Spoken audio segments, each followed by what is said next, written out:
ಈಗ friends circle ಹೇಳಿದ್ರೆ ಈ ಫ್ರೆಂಡ್ಸ್ ನಿಮ್ಮ ಖುಷಿಯಿಂದ ಕೇಕ್ ಕಟ್ ಮಾಡಿಸಿದ್ದು ದೊಡ್ಡ ನ್ಯೂಸ್ ಆಗ್ತಾ ಇದೆ ಸರ್. ಫ್ರೆಂಡ್ಸ್ ಬಂದು ನೀವು ಅವ್ರ ಖುಷಿ ಹಂಚ್ಕೊಳ್ಳೋದು ಯಾವ ವಿಷಯಕ್ಕೆ ಹೋಗ್ತಾ ಇದ್ದೀರಿ ಹೇಳಿ, ಡೈರೆಕ್ಟಾಗಿ ಬನ್ನಿ, ಪರವಾಗಿಲ್ಲ. ನಿಮ್ಗೇನಾರು ಇದ್ದರೆ ಡೈರೆಕ್ಟಾಗಿ ಕೇಳಿ, ಯಾಕಂದರೆ ಇಂಡೈರೆಕ್ಟಾಗಿ ಟಾಂಟ್ ಕೊಡೋನು ನಾನಲ್ಲ, ನನ್ನ ಸ್ನೇಹಿತರು ಅಲ್ಲ. ಅದು ಯಾವುದೋ ಒಂದು ವಾಹಿನಿ ಆ ಥರ ಮಾತಾಡಿದ್ರು ಅಂದಿದ್ದು ಮಾತ್ರಕ್ಕೆ ತಪ್ಪಾಗ್ಬಿಡುತ್ತೆ ಸರ್. ಎಲ್ಲರಿಗೂ ಇವತ್ತು ಉಪಸ್ಥಿತಿ ಇದ್ದರೆ ಮಾಧ್ಯಮ ಮಿತ್ರರಿಗೆ ನಾನು ಒಂದು ಮಾತು ಹೇಳೋಕ್ಕೆ ಇಷ್ಟಪಡ್ತೀನಿ. ನನ್ನೊಬ್ಬ ಸ್ನೇಹಿತ ಬೆಳಗ್ಗೆ ಚಿತ್ರಮಂದಿರಕ್ಕೆ ಹೋಗ್ತಾನೆ. ಹೋಗ್ಬಿಟ್ಟು ಅವ್ರು ಹೇಳ್ತಾರೆ, ಈ ಮಾತನ್ನು ಯಾಕೆ ಹೇಳ್ತಾ ಇದ್ದೀನಿ ಅಂದರೆ, ನನ್ನ ಹುಡುಗ ಸರ್, ಅವನಿಗೇನಾದ್ರು ತೊಂದರೆ ಆದರೆ ಫಸ್ಟ್ ಎದೆ ಕೊಟ್ಟು ಎದುರುಗಡೆ ನಿಂತ್ಕೊಳ್ಳೋದು ನಾನು, ಆಮೇಲೆ ಅವನಿಗೆ ತೊಂದರೆ ಆಗಲಿ. ಓಕೆ, ಅವನೊಂದು ಮಾತು ಹೇಳ್ತಾನೆ, ಇವತ್ತಿಂದ ಕಿಚ್ಚ ಬಾಸ್ ಅಂತ ಕರೀದು ನಿಲ್ಲಿಸಿ ಕಿಚ್ಚ ಮಾಸ್ ಅಂತ ಕರೀರಿ ಅಂದ್ಬಿಟ್ಟು ಅದನ್ನೇ ಕೇಕ್ ಮೇಲೆ ಹಾಕೊಂಡು ಬರ್ತಾರೆ. ಅದನ್ನು ಒಂದು ವಾಹಿನಿ ಏನು ಮಾಡ್ತಾರೆ, ಯಾರಿಗೋ ಟಾಂಟ್ ಕೊಟ್ರ ಕಿಚ್ಚ,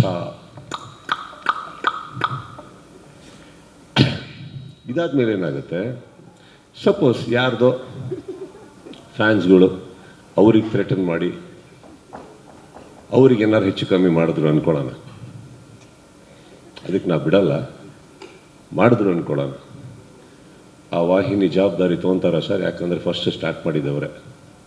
ಈ ಪರ್ಸ್ಪೆಕ್ಟಿವೇ ಇಲ್ವಲ್ಲ ಸರ್.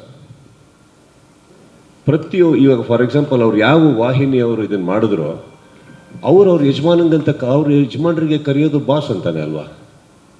ನಾನು ಹಂಗಾರೆ ಅವ್ರ ಬಾಸಿಗೆ ಹಾಕಿದ್ನ ಕೇಕ್ ಮೇಲೆ? ಯಾರು ಸರ್? ಈಗ ನಾನು ನನ್ನ ತಂದೆ ಕರೆಯೋದು ಸರ್. ಚಿತ್ರರಂಗದಲ್ಲಿ ಯಶ್, ದರ್ಶನ್, ಧ್ರುವ, ಉಪ್ಪಿ ಸರ್, ಇನ್ನೊಬ್ಬರು ಶಿವಣ್ಣ, ಪ್ರತಿಯೊಬ್ಬರು ಸರ್, ಎಲ್ಲ ಸೇರಿದ್ರೇ ಒಂದು ಕನ್ನಡ ಚಿತ್ರರಂಗ ಸರ್. ಎಲ್ಲ ಸೇರಿದ್ರೇ ಸರ್.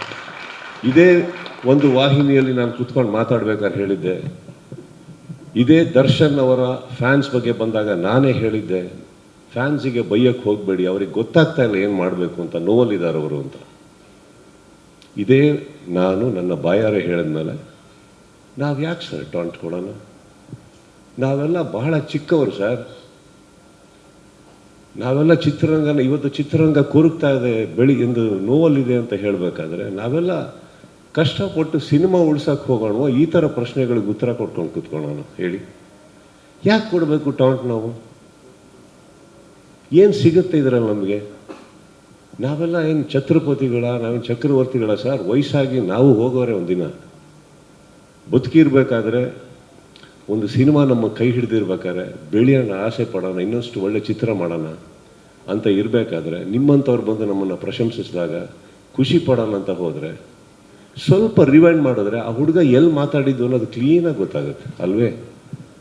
ಯಾರಿಗನ ಟಾಂಟ್ ಕೊಡೋಣ ಸರ್? ಅವ್ರು ಯಾರಿಗೆ ಟಾಂಟ್ ಕೊಡ್ತಾ ಇದ್ದೀವೋ ಅವರು ನನ್ನ ಸಹೋದರನ ಥರ ಇದ್ದವರು ಸರ್.